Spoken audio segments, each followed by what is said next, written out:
In a small rented room in Phnom Penh, Vanna lived alone. The landlord had been very clear when she moved in. "You'll hear knocking sometimes," he said, eyes not quite meeting hers. "If it's 3 knocks, do not open, no matter what you hear, no matter who it sounds like." She laughed then, thinking it was just a village superstition dragged into the city. The room was cheap, close to her work, and she was tired of looking. She signed the papers anyway. The first night was quiet. The second night was not. Sometime after midnight, while she lay half asleep, drifting, she heard it. A single hard knock on her door. Toke. Her eyes snapped open. She waited. The fan hummed. Someone shuffled in the hallway. Tock, tock. 2 more knocks. Slow, heavy. The sound felt too close, as if the wood itself were breathing. She remembered the landlord's warning. 3 knocks. Do not open. "Who is it?" She called, trying to keep her voice steady. Silence. Her phone showed 1:13 a.m. No messages, no missed calls. She listened for footsteps walking away. Nothing. Whoever was outside did not move. Minutes passed. Eventually, she fell asleep again, telling herself it was probably drunken neighbors. Wrong door. Nothing more. The next day, she asked the landlord. He went pale. "You answered." "I only asked who it was," she said. "I didn't open." He swallowed. "Don't talk to it. If you answer, it knows your voice." She forced a smile. "You mean they, right?" The landlord did not answer. He just stared down the hallway toward her room and muttered something like a prayer under his breath. That night, she slept with the light on. At 1:13 a.m., the knocks came again. Tock, tock, tock, 3 this time. Each one deeper, heavier like fists wrapped in wet cloth slamming into the wood. The light bulb above her flickered, dimmed, then steadied. Her heart pounded. "Go away," she whispered, too quietly for anyone to hear. A voice came through the door, soft and broken, like it had traveled a long way underwater. "Vanna, open." "It's me." It sounded like her sister. Her sister, who lived hours away in the countryside. Her sister, who never visited the city at night, who hated night buses, who always called first. Vanna slid out of bed, bare feet on the cool tiles, and approached the door. She did not touch the handle. She pressed her ear against the wood. "Chanthi," she asked. The voice answered, closer now, as if the mouth on the other side pressed against the same spot. "Yes, I forgot my keys. I forgot my phone. Open the door. Stupid, it's hot out here." It was her sister's tone, the playful insult, the familiar rhythm. But something about the breathing between the words sounded wrong, irregular, like air forcing its way through bruised lungs. "Chanthi," Vanna said, "tell me our mother's name." Silence. Then the voice laughed. The sound scraped against the door. Too dry, too long. "Why are you playing games?" it asked. "You already answered. I know you're inside." The lights flickered again. The fan slowed. Vanna backed away from the door. "I'm calling her," she said. "If you're really Chanthi, you'll pick up your phone." She grabbed her mobile with shaking hands and dialed. It rang once, twice. Her real sister answered, sleepy and annoyed. Vanna, it's so late. What's wrong? The voice at the door spoke at the same time, perfectly overlapping the phone, the same words, the same tone, but just a fraction of a second delayed, like an echo from a tunnel filled with water. What's wrong? Both voices said. Vanna's stomach twisted. She stared at the door. The shadow under it seemed darker, thicker, as if something stood very close outside, blocking the hallway light. Chanthi, Vanna whispered into the phone, "Are you at home?"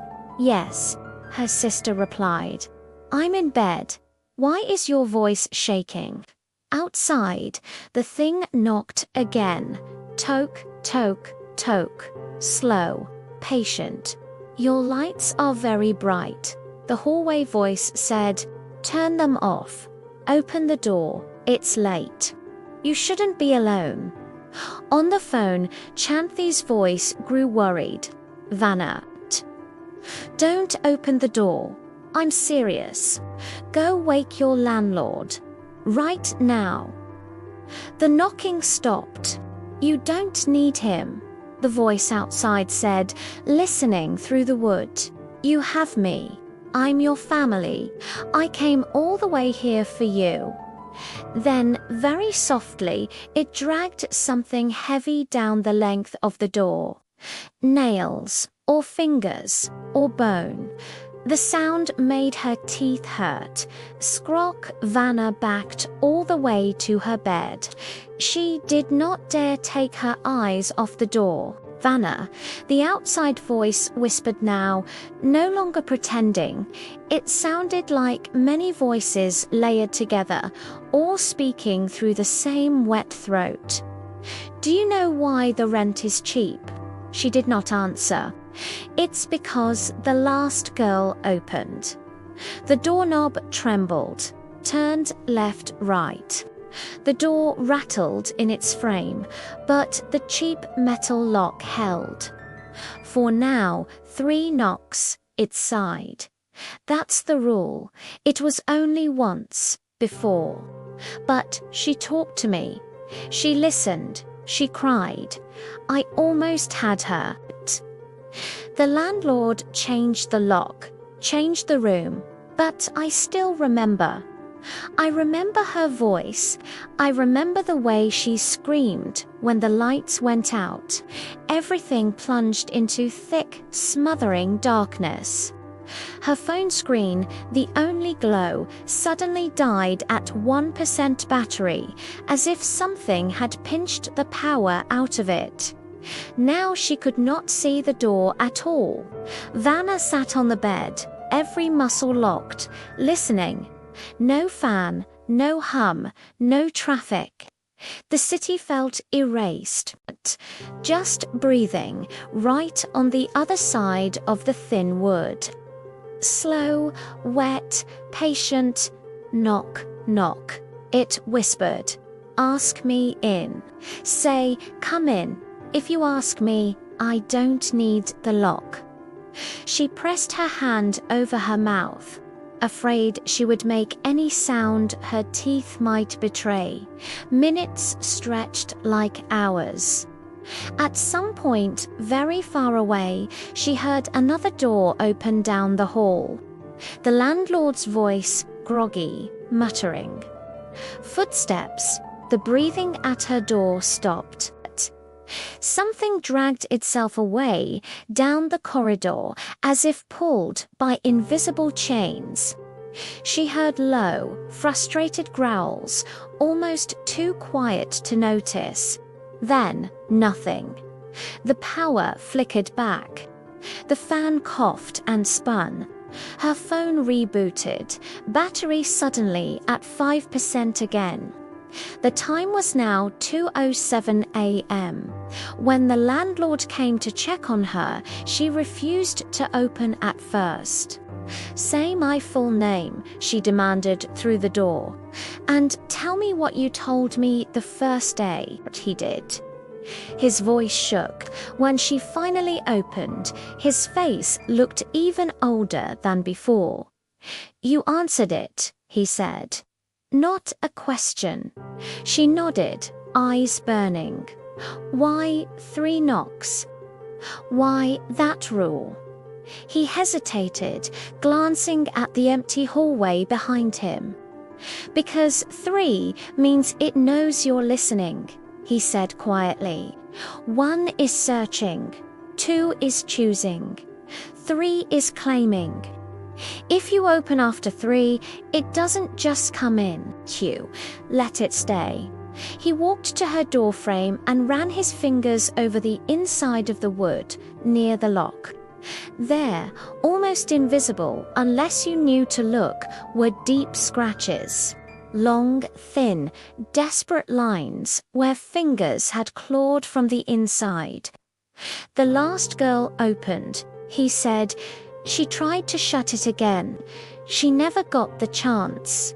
She moved out the next week. 1 knock, she peeks through the eye hole. 2 knocks, she checks her phone first. If there are 3, slow and heavy, and someone outside calls her name, she does not answer.